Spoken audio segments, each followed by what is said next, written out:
Hello and welcome back to the Lancaster Farming Industrial Hemp Podcast. My name is Eric Herlock, and this is a special edition of the podcast. It's the final episode in my series of 4 special conversations from the NoCo Hemp Expo that took place in Denver, Colorado just a few weeks ago. Today we're going to hear my conversation with Kentucky hemp pioneer Joe Hickie. He's been in this space for 30 years, and at one point he successfully got actor Woody Harrelson arrested for planting hemp. He's also the founder of the Kentucky Hemp Growers Cooperative, and these days he's with Halcyon Technology Holdings. And just a heads up, there is a little background noise throughout this conversation. There were some people, chit-chatting out in the hallway there. But anyway, let's just dive in. Here he is, Joe Hickie. Yeah, I'm Joe Hickie. I'm with Halcyon Technology Holdings. We're out of Pineville, North Carolina. And I've been in the hemp industry now. This is March, so it's 30 years ago this month. I started in the hemp industry. And the way it started was I ran across an article from the 1940s, I think it was 42, newspaper that said F.G. Clay resigns from the Kentucky Hemp Growers Cooperative. And I was like, what the hell? And because Kentucky has the Kentucky Tobacco Growers Co-op. But so to me, that was like this seminal moment that was like, that's where you stick your toe in the water, and the next thing you know, you're up to your neck in alligators. And so I started looking into, the co-op and found out that F.G. Clay was resigning because Roosevelt asked him to come to Washington, D.C. and run the Hemp Victory program for the war effort. And so that was, the more I looked into it, I found out my grandfather grew hemp, and I started collecting all this material. Europe was growing it, England was getting ready to grow it, Canada was petitioning their government to grow it. And so I'd collected all this information, and in the meantime, I was also collecting hemp seeds, feral hemp seeds from around central Kentucky where all the, the old historic crops were grown. And one day in '94, and I've had all these different serendipitous kind of moments, and like I don't just turn the radio on and listen to it, but for some reason that day I turned the radio on and turned it on, and it just said, Governor Burton Jones is having open door at 4. And that's where the governor would allow anybody to come in and sit down and talk to him about their issue. And so I told my wife, I said, let's go, because I had all this information. And I said, let's go talk to the governor. And she said, you're crazy. And I said, no. I said, what we're going to do with this, we don't, what we're going to do with this information, we don't use it. And so finally I talk her into it, and we go over, and when you sign in, they ask you what you're going to talk to the governor about. And back in '94, I was not going to say I'm here to talk about hemp, because hemp and marijuana were synonymous, at that time in the public's eye. And so, and which was true, I was there to, I was doing this because at the time, you had all these guys from the heads of the tobacco companies in front of Congress swearing that nicotine wasn't addictive. And so I saw the writing on the wall, and so my whole goal was to find an alternative crop to help the tobacco farmers. So that's what I wrote down, something about, helping the tobacco farmers. So I go in and sit down with the governor, and I told him, he said, what do you, and I said, well, the tobacco farmers are losing this tobacco. I said, the writing's on the wall. And he said, well, I understand that. And I was going, well, as you know, Kentucky was one of the premier places for growing hemp. And I said, you actually live on one of the biggest hemp farms at the time, back in the 40s. And he was like, because he knew that's what the history of his farm was. And so I go through all this all the information I had about Europe, and I think Clinton had signed some kind of emergency order that listed hemp as a critical material. And at the end of it, when I finished, he said, well, Joe, he said, if you were governor, he said, what would you do with all this material? And I said, well, Governor, if it was me, I said, I'd form a task force to look in to see if what I'm telling you is true or not. And he went, Joe, he said, I have no doubt that what you're telling me is true. And I went, well, it's not so much that, Governor, it's the public perception. If you form a task force, then it gives validity to, what I've been showing you. And he looked at me and he said, Joe, he said, I think you're exactly right. And he said, Jim, what was his name? But it was his Secretary of Agriculture. And he said, I want you to work with Jim, and he said, let's do this. So that was kind of what kicked the ball off and rolling in the early days of the hemp, because it really made a big splash in '94. And same year, I talked to the governor. It had to be in the summer sometimes, and we were getting a lot of PR. We were going to the Farm Bureau meetings and county fairs and talking to legislators. And we talked to this one legislator, and he's going, let me give you boys some advice. And he said, you're not going to get a legislator to do anything as far as hemp is concerned until you educate the public on the difference between hemp and marijuana, because he said that's what everybody thinks it is. And that was probably the best advice that we got. So, we started talking to the legislators after I met with the governor. And then in the fall of that year, get a phone call, and it was Woody Harrelson. And we had a mutual friend that had told Woody about what I was doing. And so Woody said, we talked for about 45 minutes, and he said, I want to come in and meet you.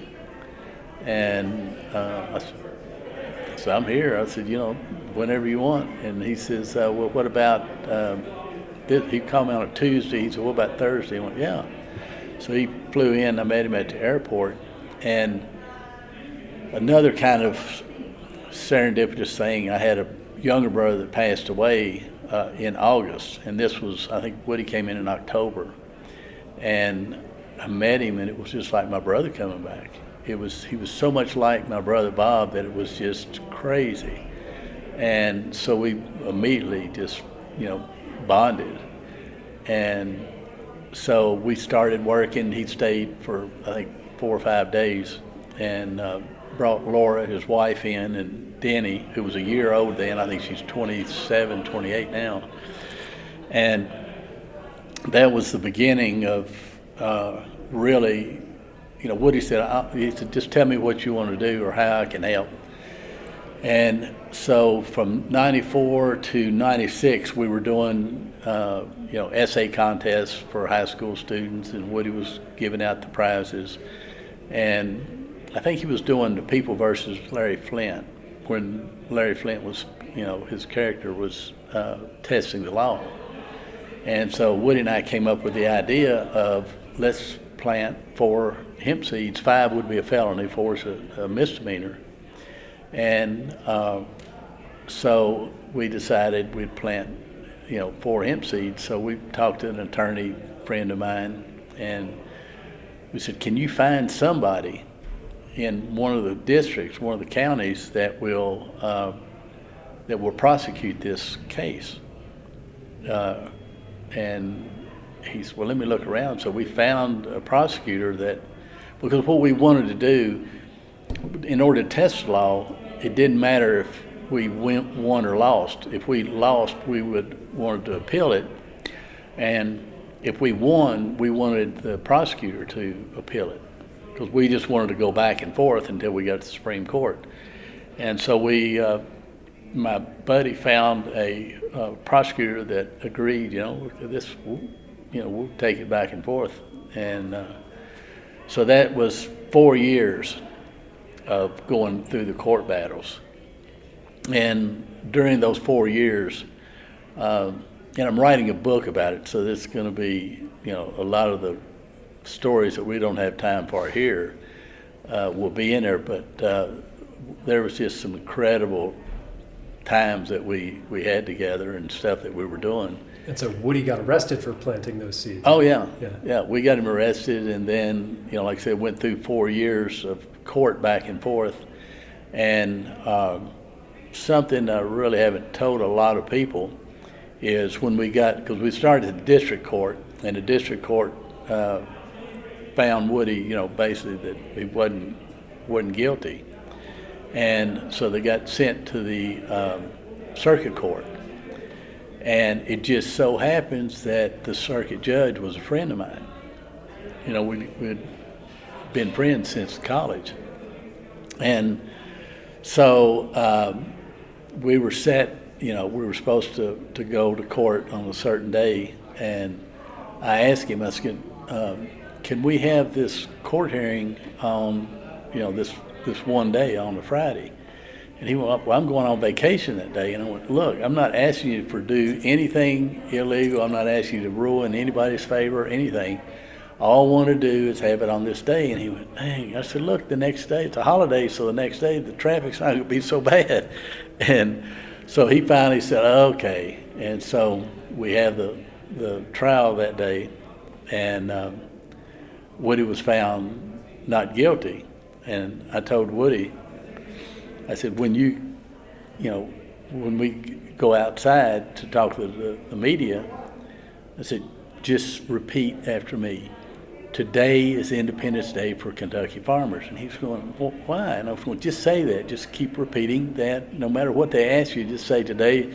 So we go out, and he just said, yeah, today is Independence Day for Kentucky farmers. The next day in the paper, on the 4th of July, the headline was, today is Independence Day for Kentucky farmers. So we did a lot of guerrilla marketing, and we did stuff like that all along. We didn't hardly spend any money at all on PR. We were just creating our own PR.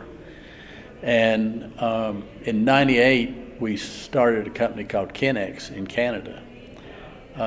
It was the first full-scale hemp processing facility in Canada. And that ran probably 4 years, 98 to 2002. And what happened there is we were doing great. I mean, we were producing, we had sent 4 or 5 loads of hemp seed selling to the bird companies in the States. And we had a matting line because we had a decorticating facility that, you end up with bales of fiber. And, it's to do a value added to it, we built a matting line. And the matting line we were sending that to Indiana Biocomposites, and they were making car parts out of it. So when the hemp seed, the last load that we sent to the States, they stopped and realized that it was hemp seed and it was live. They stopped you at the border? Yeah. Okay. And so, you're supposed to have not live seed can't be imported in the United States. So they threatened to sue us or fine us if we didn't bring these other 5 loads back. Of course, they were already gone. The birdseed companies had already, sent it to wherever they were sending it out to, and it wasn't coming back. And so they were going to fine us, and then we filed a lawsuit, and that started this kind of, it made the DEA, and through customs, they started stopping all of our stuff. And so Indiana Biocomposites was an on-time manufacturer. And so they stopped a load, and the factory had to shut down, and they're going, look, we can't have this. And they did it again, and then they said, okay, we've got to, I think they started buying fiber or matting from Europe after that. But that ended up, we ended up shutting down Kennex in 2004. But, we continued to, I was telling somebody earlier that, the 30 years I've been involved in the hemp industry, it's littered. The road is littered with failures along the way. But, what we did, we just took the failures and turned them around and used them for PR opportunities. And we started, I think it was in 97, we got the first bill introduced that failed. It didn't get passed. And 98 we did another bill, 99 we did another bill, and 2000 Woody was found, we finally had the final trial. And I had a buddy of mine, Governor Louis Nunn. He was a governor when Nixon was in. And he was a Republican law and order guy, but he was an older gentleman and knew about hemp. And so I asked him if he would do the closing arguments for Woody's case. And he said, sure. He said, I'll do that. So it was two things that happened during the trial that was really funny. I gave him a hemp bar and said, if you can figure out a way of use this, do it. And so he was talking about jury nullification. And you can't do that you can't tell a juror that the law is wrong, and if the law is wrong, you have to find this guy not guilty. And so they stopped that from happening, but the judge wasn't stopping him. He was going, if you think, you're the last bastion of the legal system, and if it's an unjust law, you need to find this man not guilty, and the judge let him do it. And so then he reaches in his coat pocket and pulls out that hemp bar that I gave him, and he pulled it out and he starts unwrapping it, and he says, well, with the permission of the court, and he didn't ask permission, he's the governor, he said, but with permission of the court, I'm going to take a bite of this hemp bar. And so he takes a bite of it and he starts chewing it, and he's looking back and forth at the jurors, and he's just chewing it. It's one of those moments where it seemed like it was forever, but it was only maybe 30 seconds. And he takes a big gulp, and he holds the bar up, and he says, ladies and gentlemen of the jury, he said, I got it on me and I got it in me. He said, so if you're going to convict that man right here, he said, you're going to have to convict me too. And you could see the jurors were just like, what the heck? And so his closing was, he was right next to Tom Jones was the prosecutor, and he was right next to the table, and he said, ladies and gentlemen of the jury, he said, my esteemed colleague, Tom Jones here, says that my client is only here to legalize marijuana. And he said, if I thought that for 1 second, and Tom's writing, he's busy, he's writing something down. He said, if I thought that for 1 second, he slapped his hand down on the table like that, and Tom jumped, and he's going, I'd be sitting at this table right here. And you could see the jurors look back and forth like, oh, heck. And so that's how he ended his argument or his closing. And so the jurors go out, and again, serendipitous thing. The jurors were out like maybe 20 minutes, and they come back in, and I looked at my watch, and it was 4:20. And I said, Woody, look, it's 4:20, and I said, you're not guilty. They're finding you. And he's going, how do you know it's not guilty? I said, they're looking at you as they come in. If they found you guilty, they wouldn't want to look at you. And he said, you think so? I said, yeah. So he was, that last trial, he was found not guilty. And so that was 2000, and we finally got the bill passed in 2001 with the help, again, of Governor Nunn, because the head of the Senate had told us if we get enough votes that he would let the bill be heard. And what was the bill? It was, I think, SB 100, but it was to allow university research into hemp, because we knew you couldn't get a bill passed that would allow farmers to grow it. It just wasn't going to happen. But our angle was to the legislators, it's a research. How can you vote against research? It's research, so it's not like we're not legalizing anything except research. So that's how we got it passed. And the one thing that gave Kentucky a leg up on all the other states, when the Farm Bill passed in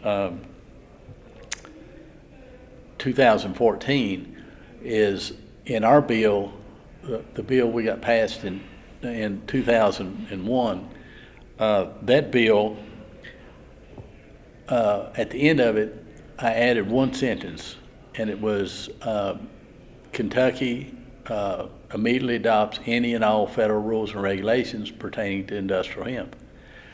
So when the Farm Bill passed, we didn't have to go in and change legislation or allow anything, because that one line in there gave us we adopted all of it, so we didn't have to do anything.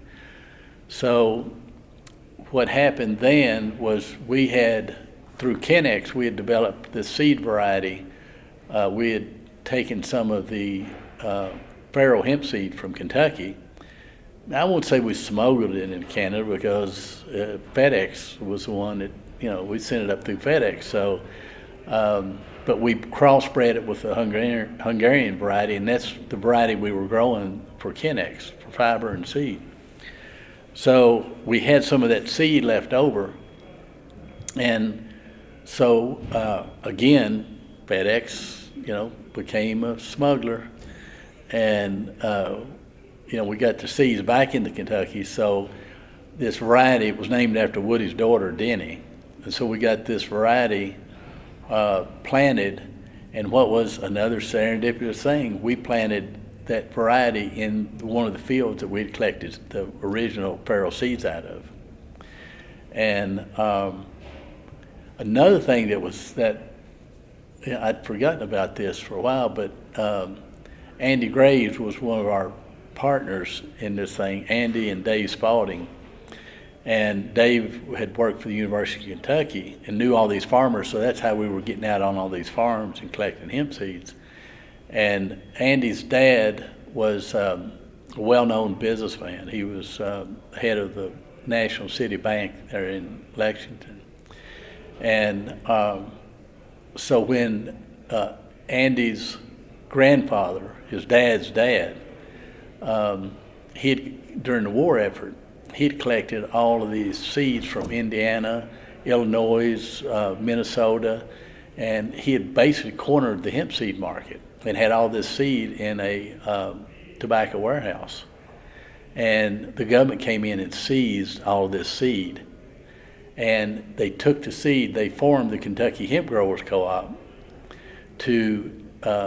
so the federal government distributed that seed through the co-op to all these farmers to grow for the war effort. The Hemp for Victory program, yeah. So now here we are, 50, 60 years later, 70 years later, I guess. And Jake Graves is now the chairman of the board of the Kentucky Hemp Growers Co-op, the same co-op that received his dad's seed that was confiscated, went to the Kentucky Hemp Growers Co-op, and now he is the chairman. And we didn't know it at the time. We didn't find out this till later on. And so it's all these different serendipitous things that happen along the way. That's really neat. And people talk about failures, and I mean, like I say, we failed at so many times, trying to get it legal. But I just tell people, you don't give up, and you just keep going. And so after it was legal, we grew that first crop, and then something happened that was unexpected, and that was the Stanley brothers had this Charlotte's Web variety that they had developed for CBD, and I like those guys. They're great guys. But I always say that CBD hijacked the hemp industry, because the hemp industry was based on seed and fiber, food, fuel, and fiber. And so when CBD came along, what happened was the same thing that happened in Canada in '98 when they legalized hemp in Canada.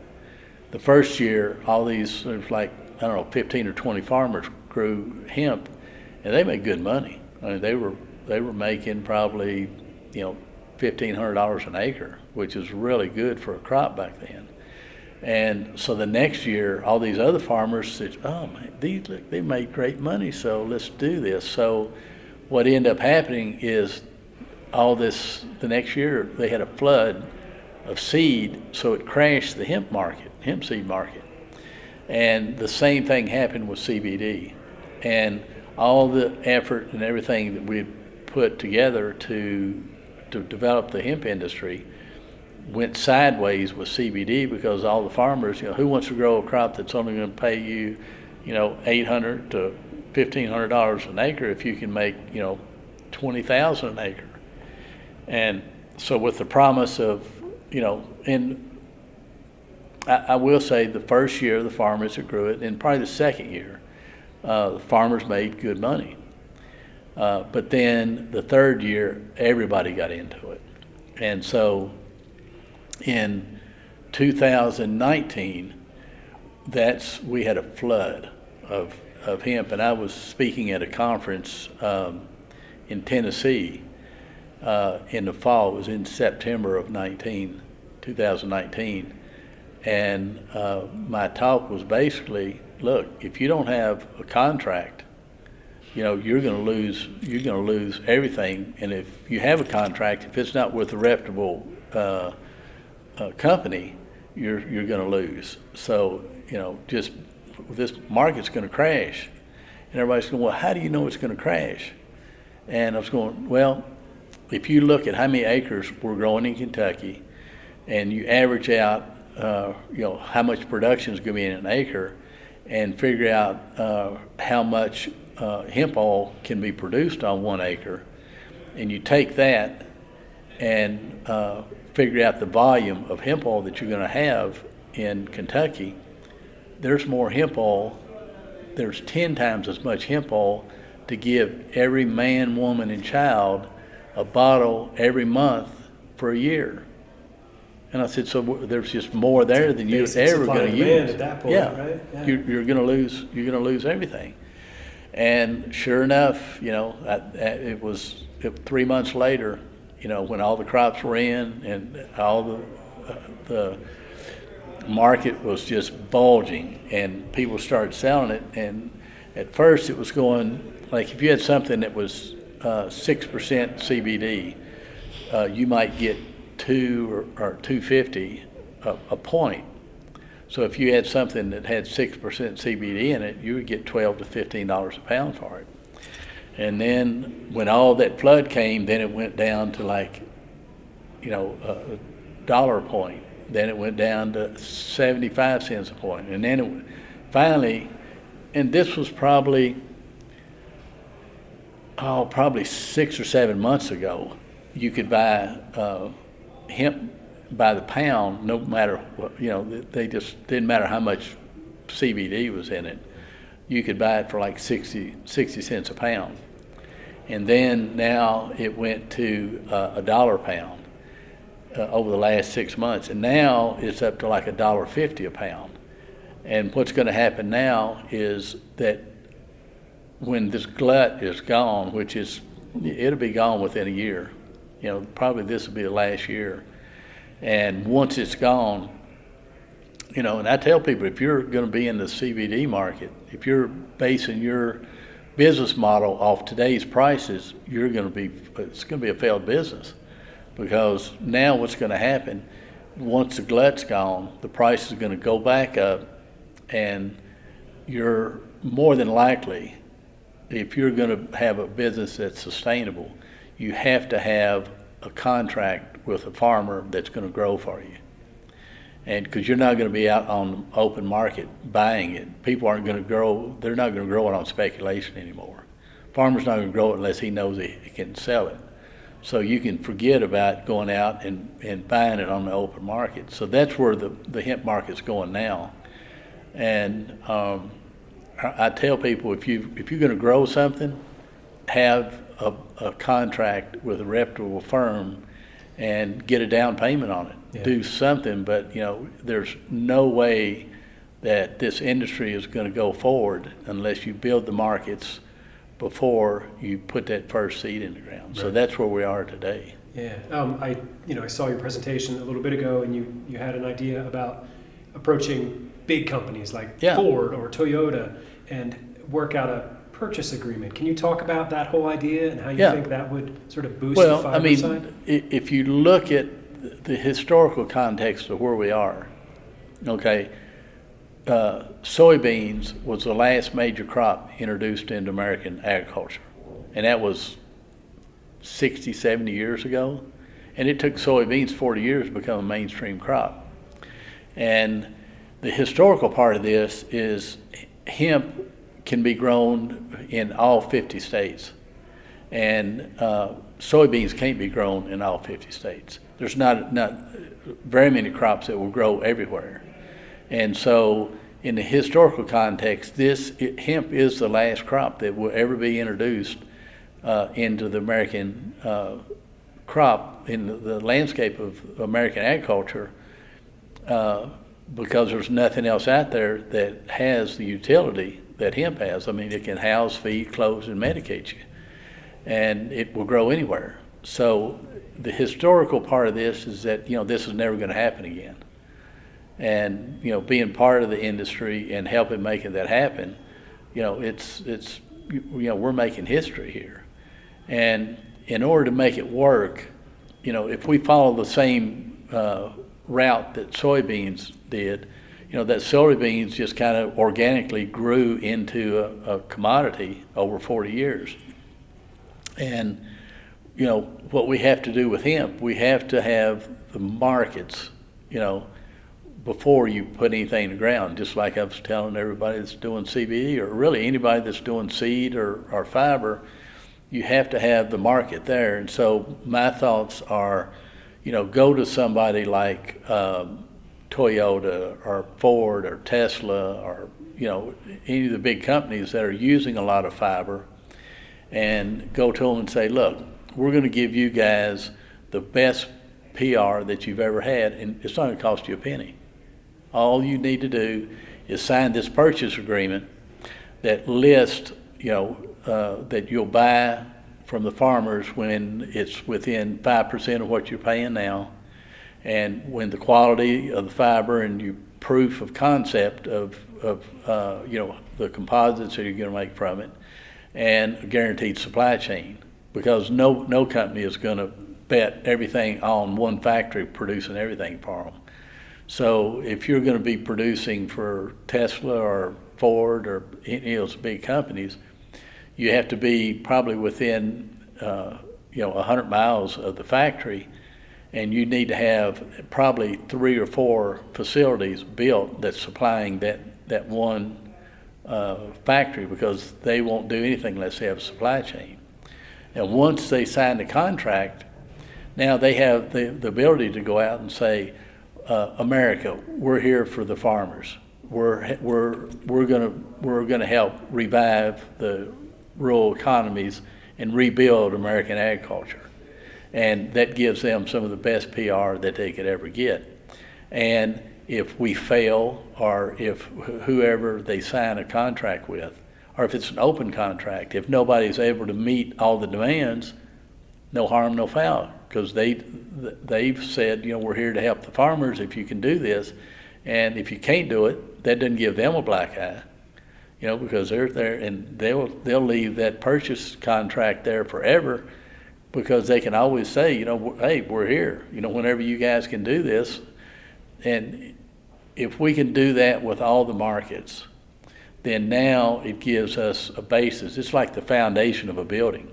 To build any industry, you have to have the markets. And once you do that, then the people can go, you can go to the farmers and say, look, let's sign a contract. I'm going to build this decorticating facility. And then you can go to the bank and say, look, I've got the farmers, this is what it costs to build a decorticating facility. These are some prototypes that have been approved by the buyer. And now you can borrow money to build a facility, or go to a hedge fund or somebody that believes in it, and build a facility that's going to get the farmers working again, that's going to supply the manufacturers of the materials. So to me, that's the only way this thing is going to be, the only way we're going to get to where we need to be without going through the soybean route of 40 years to get to building this industry. Right, we don't have that kind of time at this point. No. So how do you do that? Like, who do we send out there to hang out with Elon Musk? Would Woody Harrelson be around for that? Well, I don't think... You must know him, right? Oh, yeah, no, I know Woody, but it's... No, he knows Elon Musk or I would somebody. think Woody probably knows just about everybody. Yeah. Or everybody wants to know him. I always tell people that, everybody wants to hang out with movie stars, but the movie stars want to hang out with Woody. So, but no, I think it's, you don't need a celebrity to do that. You just need a good business plan. And, my idea was to do like a 30-second promo video that would show like Tesla. You could say, Tesla here to help American farmers, and you could do just like a real 30-second video that shows them what the PR would look like. So it's just a matter of just reality sticking in. It doesn't have to be, you really don't need a celebrity. You just need a good idea and a good plan. And I think that's the basis of starting this industry. All right, Joe Hickie, it's great to hear you tell your stories and share your history. Thank you. Yeah, I appreciate your time, Eric. And let's do this again. All right. Okay, take care.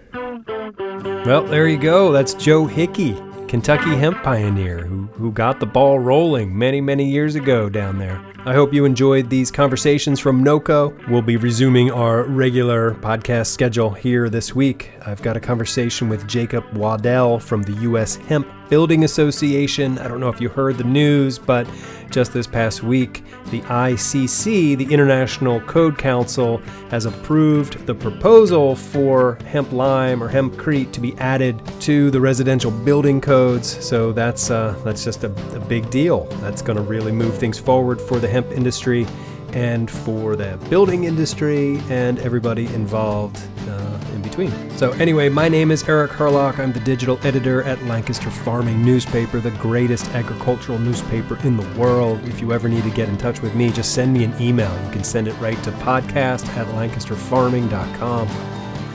And yeah, that's it. All right, until next time, I will see you in the newspaper.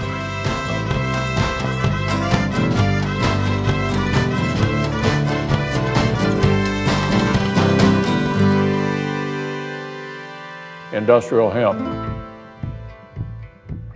This special episode of the Lancaster Farming Industrial Hemp Podcast is copyright 2022 by Lancaster Farming Newspaper, which is part of the Steinman Communications family.